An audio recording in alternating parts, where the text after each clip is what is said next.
Here is a summary of the world news headlines of Reuters news agency for September the 28th, 2018. Passengers safe after Air Niugini flight crashes into sea in Micronesia. It's a part of Oceania in southern Pacific.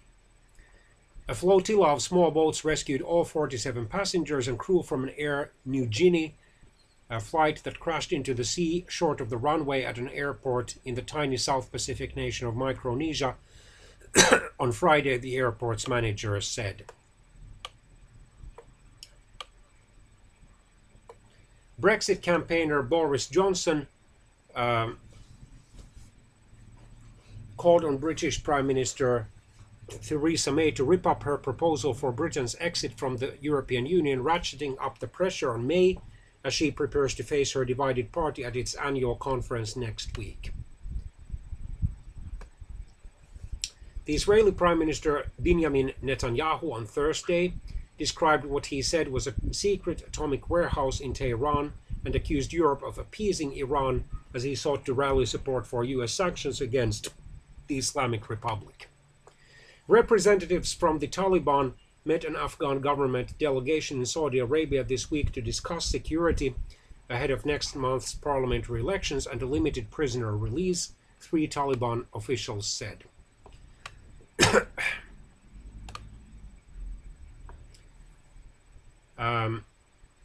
For would-be Warsaw Mayor Mr. Patryk Jaki, allowing Muslims into Poland poses a threat akin to the Nazi invasion of 1939. His opponent, Mr. Rafał Trzaskowski, agrees Poland faces an existential threat, but says it comes from Jaki and its allies. Poland is a politically divided country. While since 2015 it has had both a right-wing populist and softly Eurosceptic president and prime minister, both representing the Law and Justice Party, a significant minority of Poles led by, at least officially, by the center-right Civic Platform Party, are dissatisfied with the country's political direction and have accused both the government and then President Andrzej Duda of having reduced civil liberties and rights in Poland. Italy's president asked economy minister not to resign, according to reports. The Italian president called the economy minister on Thursday to ask him not to resign after the government targeted a budget deficit of 2.4% of the gross domestic product for the next 3 years, several newspapers said. Iran's Revolutionary Guards told Saudi Arabia and the United Arab Emirates on Friday to respect Tehran's red lines or face retaliation as the United States and its Persian Gulf allies increase pressure on Tehran to curb its regional influence. British police have identified a third Russian military intelligence officer they believe carried out a reconnaissance mission before the attempted murder of double agent Mr. Sergei Skripal earlier this year, according to the Telegraph newspaper.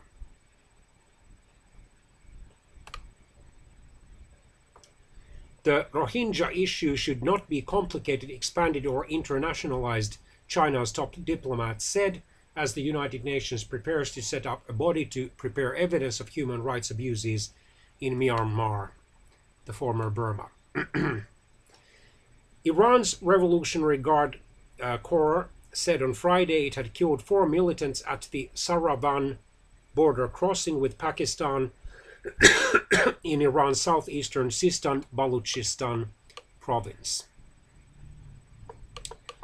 The United Nations is working on a counter-offer to stop Chinese telecom giant Huawei Technologies Company Limited from building internet infrastructure in Papua New Guinea, its top diplomat to Australia said on Friday.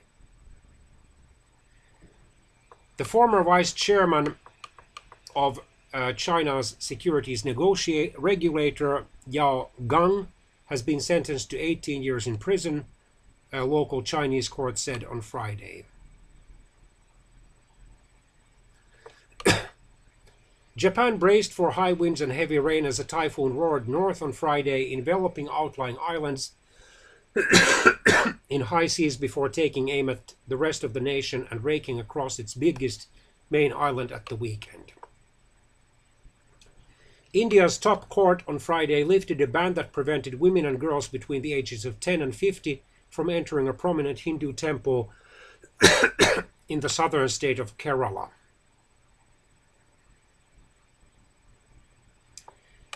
Turkey's President Mr. Tayyip Erdogan said the United States has failed to comply with the timescale agreed for the withdrawal of Kurdish YPG militia from northern Syrian city of Manbij, the Hurriyet newspaper reported on Friday. The Venezuelan President Nicolas Maduro said on Thursday that UN Human Rights Chief Michelle Bachelet was welcome to visit any time after she urged Caracas to allow an international investigation of the humanitarian situation in the country. India is committed to buying Iranian oil and continuing the two nations' economic cooperation, the Iranian foreign minister said after a meeting with his Indian counterpart and ahead of US sanctions aimed at halting Tehran's oil exports.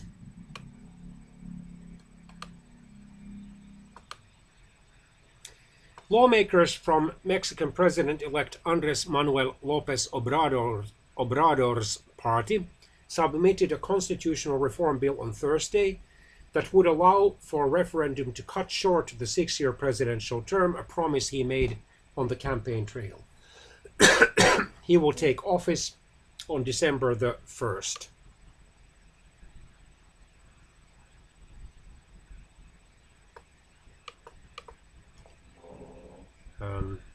The world will laugh at Israeli Prime Minister Benjamin Netanyahu's claims about a secret atomic warehouse in Tehran in a speech at the United Nations on Thursday, Iranian Foreign Ministry spokesman Bahram Qasemi said, according to Fars News. Britons would vote 52 to 48% in favor of remaining in the European Union were there to be another Brexit referendum, showing only a small change in public opinion since the 2016 vote, according to a poll of polls. Ironically, the result back in June 2016 was the reverse of this poll result. 52% voted to leave, 48% voted to remain.